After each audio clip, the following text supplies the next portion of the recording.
Hey guys, so today we're going to be talking about permutations and combinations. Now before we get into that, we need to do a quick review of the fundamental counting principle.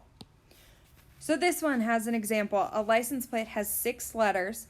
I want to know how many total possible combinations there are for a license plate with 6 letters. Okay. So as a reminder from what we did a few days ago, the fundamental counting principle means you take all of the options for each individual piece, multiply them together, and that gives you the entire amount of options for the whole thing. In this case, the whole license plate. So one thing that I know about it is that there are 6 letters. So what I'm going to do is draw 1, 2, 3, 4, 5, 6 lines here. Okay. Now I know that each of these can be any letter from A to Z. So A to Z, and so on and so forth. Okay. So what we have to think about is how many options that is. Well, from A to Z, that is 26 total letters. And for the second space, it can be any of the 26 letters. And for the third space, it can be any of the 26. And keeps on going like that the entire way through. Each space can be any of the 26 letters. So to find out how many total possible combinations we have, we multiply these all together.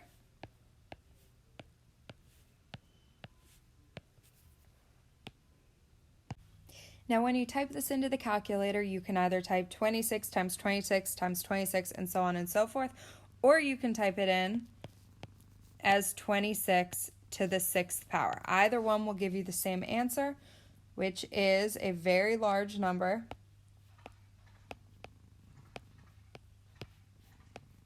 Here you go. So there are 308,915,776 possible license plate combinations for 6 letters. Now this next time I changed it a little bit, but the process is pretty much the same. A license plate this time has 3 letters and 3 numbers. So again, it has 6 spaces, but 3 of them can be letters. So A through Z, A through Z, A through Z, while the other 3 are numbers. Now the only digits you can use here are 0 through 9. Okay, because it has to be a 1-digit number in order to go in that spot. So we want to know how many possible license plate combinations there are. So in order to do that, we need to figure out how many options there are for each space. Well, we know that there are 26 letters, just like what we did last time. So the first 3 spots, 26 options. The 3 with letters have 26 options each.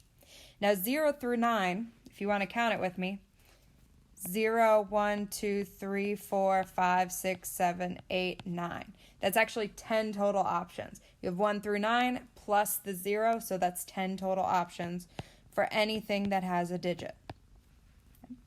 And in order to find out how many total combinations it is, you multiply them all together. And when I type that into the calculator, I get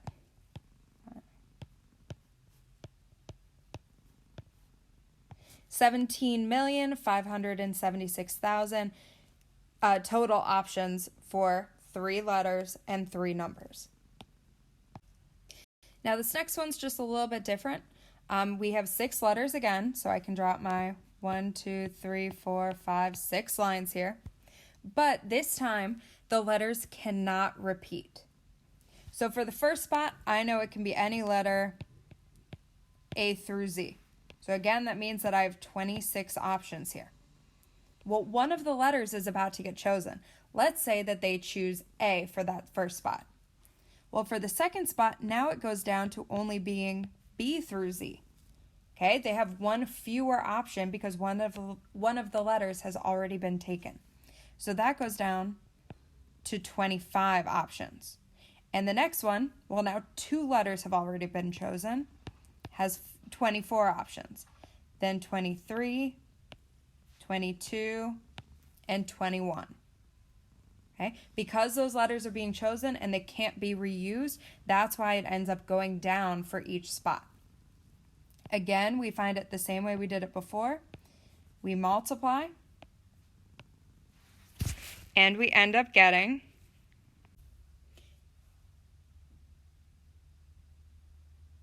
it's 165,765,600 total options for letters that cannot repeat.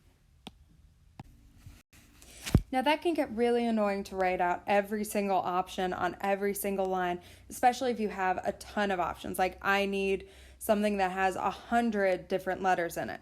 It's going to take forever. So we have two things that help us do this problem. One of them is permutation. So a permutation is an arrangement of some or all of the objects without replacement. So the biggest thing here and the most important thing is that order matters. That's what you guys need to pay attention to. So order matters with a permutation. So a few examples of when order matters. Order in a checkout line. If you're next up and someone cuts you, you're going to get pretty mad because order matters there. A batting lineup. If you go in a different order, they can end up penalizing you with an out. Order has to stay the same every time. The outcome of a race. Someone gets first, someone gets second, someone gets third, and so on.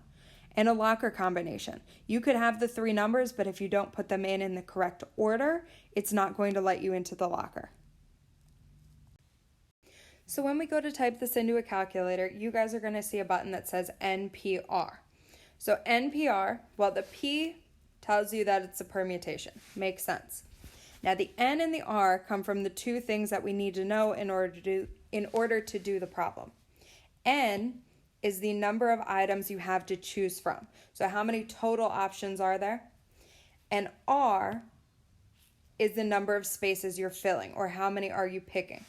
Now one thing that is important to know is that N always has to be greater than or equal to R.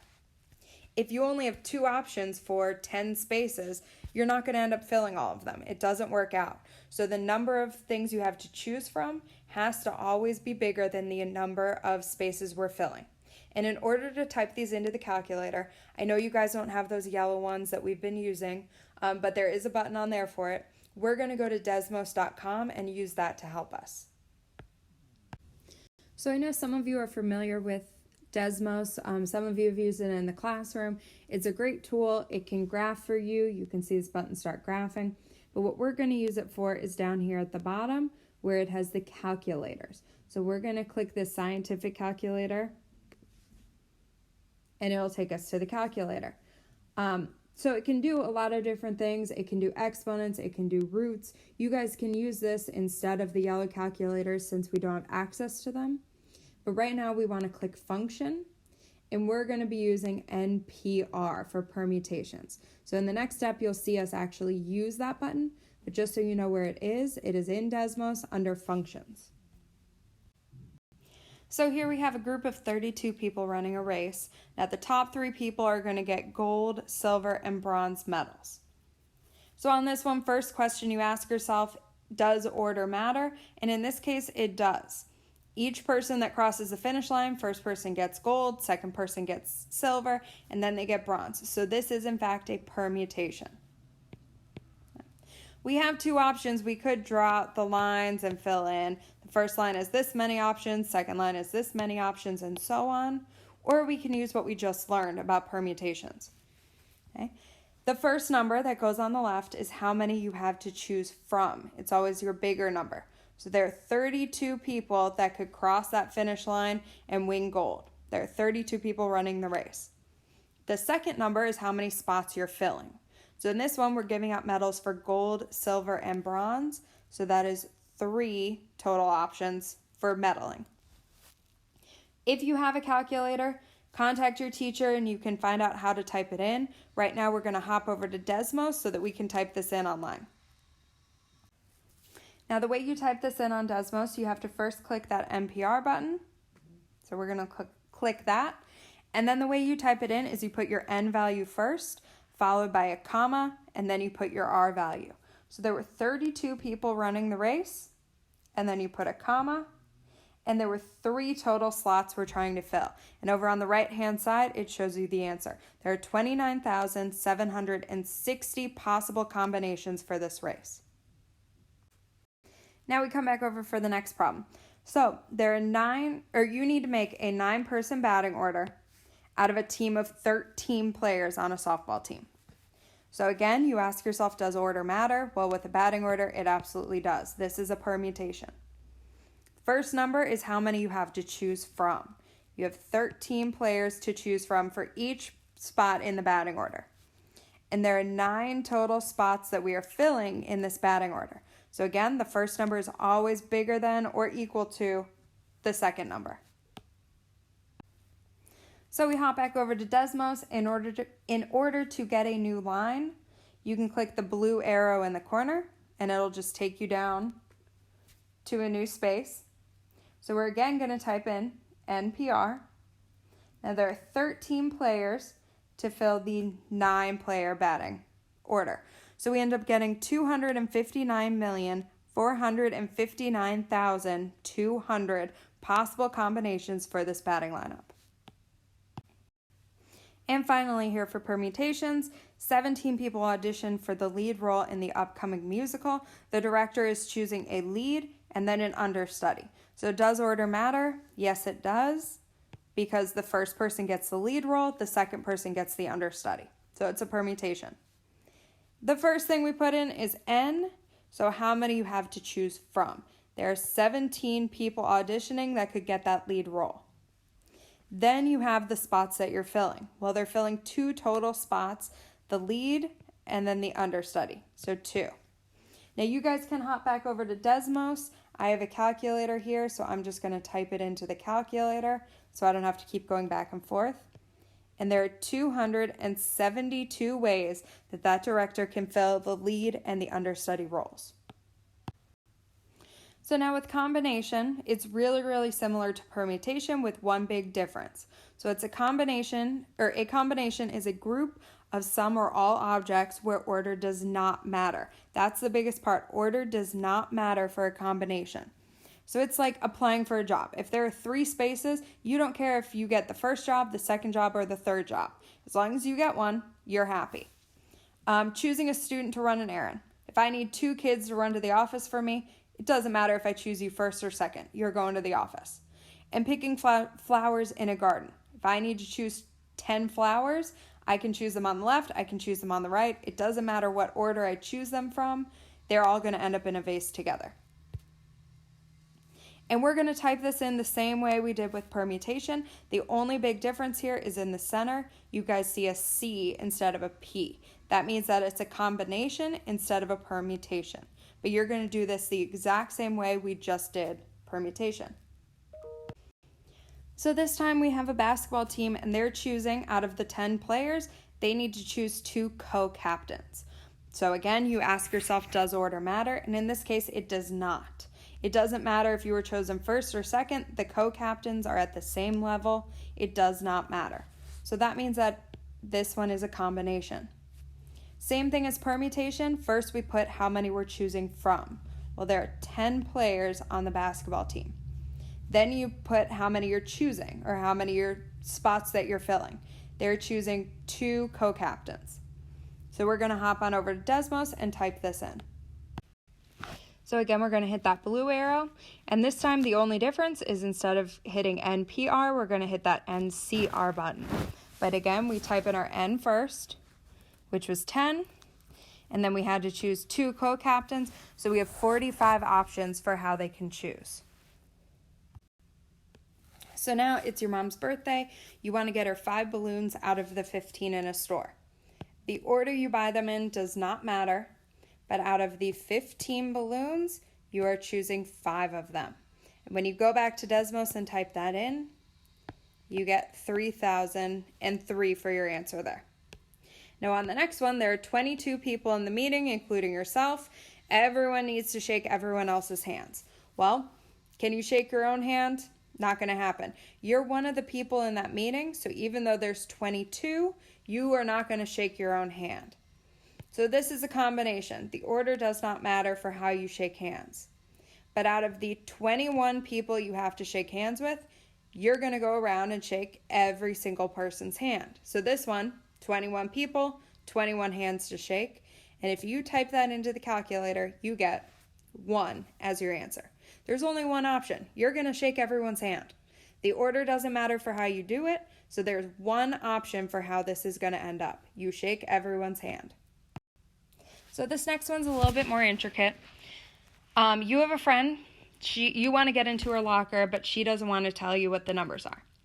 You know that all locker combinations have 3 numbers between 0 and 39. Well, first thing I want to talk about is between 0 and 39. That is 40 possible numbers. Okay? 0 up to 39, that's 40 possible numbers for each of those 3 values. She won't tell you the combination, but she gives you a few hints. The first number is either 1, 5, or 9. The second number is even, and we don't know anything about the third number. Well, we know on this one order matters, so it is a permutation. But instead of using permutation, since this one's so complicated, it's probably a lot easier to write out your 3 numbers. Now, the first number we know is either 1, 5, or 9. Well, that means that the first one has 3 options. It can be 1, it can be 5, it can be 9. The second number we know is even. Well, there were 40 total numbers. Half of them are even, half of them are odd. So this could be any of the 20 even numbers. And that last one we don't know anything about except the normal locker combination information, which is that number is between 0 and 39. So that means that there are 40 possible numbers for that last digit. So in order to find out how many possible combinations there are, we're going to multiply all of these together. And if you think you can get into a locker just knowing those 2 hints, there is still 2,400 possible combinations. So 2,400 possible lock combinations with those hints. It's going to take you forever to get into that locker. It's not going to happen. So always remember, guys, if you're not sure if it's a permutation, combination, what to do, you can always write out the 3 numbers and go from there.